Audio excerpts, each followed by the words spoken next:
Hello friends.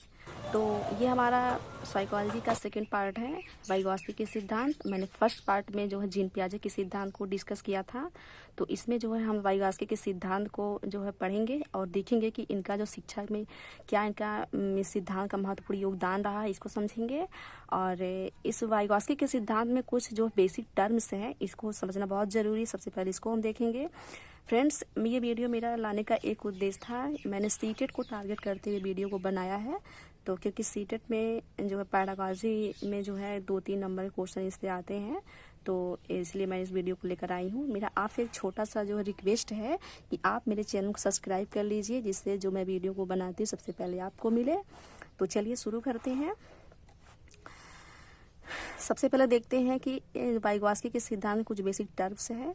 तो पहला है सामाजिक संस्कृति सिद्धांत, दूसरा है वाइगॉस्की का सामाजिक संज्ञानात्मक विकास, और तीसरा है अंतरीकरण, और चौथा है भाषा का विकास, और पांचवा है ZPD, इसका फुल फॉर्म है जोनल ऑफ प्रॉक्सिमल डेवलपमेंट। इसके बाद लास्ट है ढांचा निर्माण, जिसको अंग्रेजी में स्केल फोल्डिंग कहते हैं। इसको हम लास्ट में समझेंगे। तो फ्रेंड्स, जो वाइगॉस्की का जो इनका जो फुल नेम है, इसको आपको याद रखना बहुत ज़रूरी है। परीक्षाओं में जो है इसका शॉर्टकट भी देता है और कभी कभी फुल फॉर्म भी दे देता है। तो देखते हैं, जो है लिव सीमानोविच वाइगॉट्स्की, इनका जो है फुल फॉर्म में मतलब पूरा नाम है। और इसके बाद देखेंगे लिव सीमानोविच वाइगॉट्स्की एक रूसी मनोवैज्ञानिक थे, जिन्होंने बच्चों और समाज के बुजुर्गों जानकार सदस्यों के बीच मिलजुल कर होने वाले संवाद की भूमिका पर विशेष बल दिया। फ्रेंड्स, इनका जो है सिद्धांत का मेन मोटिव था कि इनका कहना था कि बच्चा जो होता है वो समाज में रह करके समाज और संस्कृति के बीच में भाषा के माध्यम से इंटरेक्ट हो करके वह सीखता है समाज के चीज़ों को। इनका जो मेन उद्देश्य ये था, इनका मतलब सब कुछ सिद्धांत का जो मेन निचोड़ होता है, एक बार फिर आप सुन लीजिए कि इनका जो है सिद्धांत का मेन मोटिव था कि बच्चा जो होता है वो संस्कृति और समाज, अपने संस्कृति और समाज में रह के भाषा के माध्यम से सीखता है। इसके बाद इनके अनुसार सभी बौद्धिक क्रियाएं जो होती हैं वो बाहरी दुनिया में घटित होती हैं। इनका कहना था कि जो बालक का जो बौद्धिक जो क्रियाएं होती हैं वो पहले बाहरी दुनिया में घटित होता है, क्योंकि बच्चा जो होता है अगर आप एक घर में उसको बंद कर देंगे या सिर्फ अपने परिवार में ही रहेगा तो वो समाज की चीज़ों को नहीं सीख पाएगा। इसलिए जो है ये विशेष बल देते हैं समाज को लेकर के। तो इसके बाद हमारा नेक्स्ट है बड़ों के साथ बातचीत के इन अवसरों द्वारा बच्चे अपने समुदाय की संस्कृति, सोचने और व्यवहार करने के तरीकों को सीखते हैं। इसके बाद है वाइगॉस्की का सामाजिक संज्ञानात्मक विकास कैसे होता है, इसको देखेंगे। वाइगॉस्की के अनुसार अधिगम पहले बच्चे तथा वयस्क या कोई भी अधिक ज्ञानवान व्यक्ति के बीच होता है। ये कहते हैं कि जो सामाजिक विकास होता है बालक का, वो किसी अधिक ज्ञानवान व्यक्ति के बीच में होता है। किसका विकास? बच्चे का। आगे देखते हैं। वाइगॉस्की के अनुसार ज्ञान बाह्य वातावरण तथा सहयोगी होता है, अर्थात ज्ञान विभिन्न व्यक्तियों एवं वातावरण जैसे वस्तुएं, औजार, किताबें, मानवीय निमित्त इत्यादि तथा समुदाय जिसमें व्यक्ति रहता है। ये कहते हैं कि जो बच्चा होता है वो सभी वस्तुएं और सभी जो है समाज के वातावरण में रह करके वह अपने आप को ढालता है एवं सीखता है। दूसरे के साथ अंतःक्रिया तथा सहयोगात्मक क्रियाओं द्वारा जानने की प्रक्रिया गुणात्मक रूप में श्रेष्ठ होती है। इसके बाद आता है वाइगॉस्की जो कहते हैं कि सामाजिक संस्कृति सिद्धांत क्या इनका है, इसको देखते हैं। वाइगॉस्की अपने सामाजिक सांस्कृतिक सिद्धांत के लिए जाने जाते हैं। इस सिद्धांत के अनुसार सामाजिक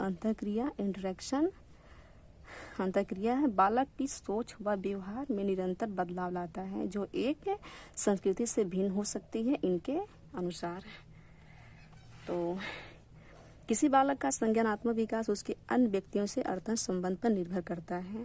ये कहते हैं कि जो बालक का जो संज्ञानात्मक विकास होता है वो अन्य व्यक्तियों से जो है अंतर संबंधित होता है, क्योंकि जो है अगर कोई अच्छा जो है व्यक्ति है, अगर उसके साथ कोई बालक रहेगा तो अच्छा बनेगा, उसको चीज़ों को ग्रहण करेगा वो।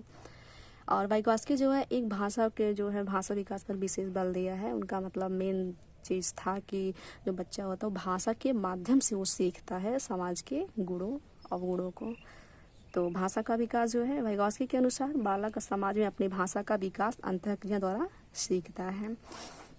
इसको आप याद कर लीजिएगा, ये क्वेश्चन बहुत बार, क्योंकि जो है वाइगॉस्की और जीन पियाजे में जब अंतर देता है तो जो वाइगॉस्की है भाषा को लेकर के बोलते हैं कि भाषा के माध्यम से जो है बालक समाज में सीखता है। तो इसको आप याद कर लीजिएगा, बालक समाज में अपनी भाषा का विकास अंतरक्रिया द्वारा सीखता है। इसके बाद है बालक के द्वारा भाषा दो प्रकार के संभाषणों द्वारा सीखी जाती है। इन्होंने मतलब दो प्रकार को बताया है कि बालक जो होता है दो प्रकार के संभाषणों से द्वारा सीखता है, जो हम आगे देखेंगे।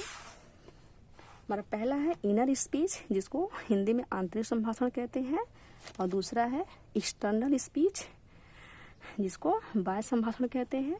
तो पहला देखते हैं इनर स्पीच को, आंतरिक संभाषण को।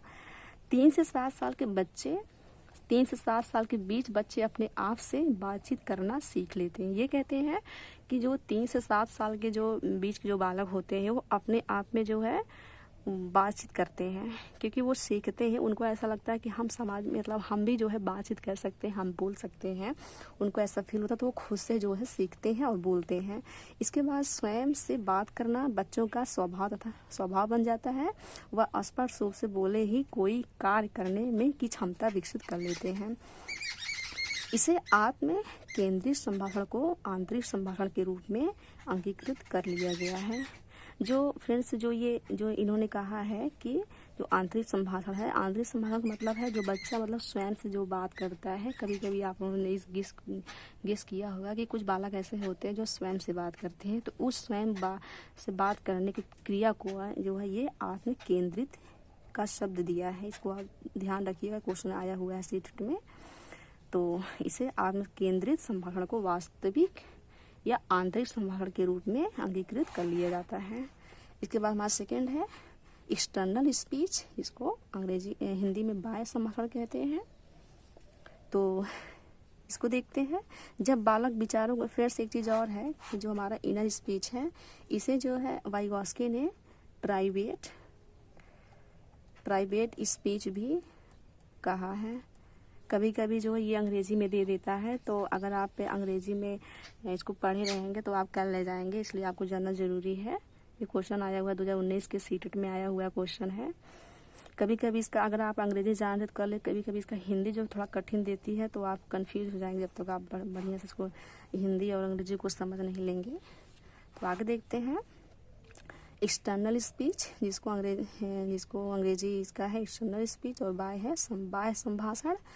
और जब बालक के विचारों की ध्वनियों में परिवर्तन कर लेता है या दूसरों से बातचीत करता है तो इसे बाह्य संभाषण कहते हैं। जैसे अगर बालक है, अगर समाज में वह दूसरों से बातचीत कर रहा है और जो है एक दूसरे से अपने भाव विचारों का आदान प्रदान कर रहा है, तो उसे हम बाह्य संभाषण कहते हैं। इसे बाह्य संभाषण कहते हैं। इसमें शब्दों का प्रयोग होता है, इसलिए इसे शाब्दिक संभाषण भी कहते हैं। भाषा मंत्र भाषा के गुणों को एक संस्कृति से दूसरी संस्कृति तक सामाजिक अंतरक्रिया द्वारा स्थानांतरित करता है। इनका मतलब मानना है कि जो भाषा है वो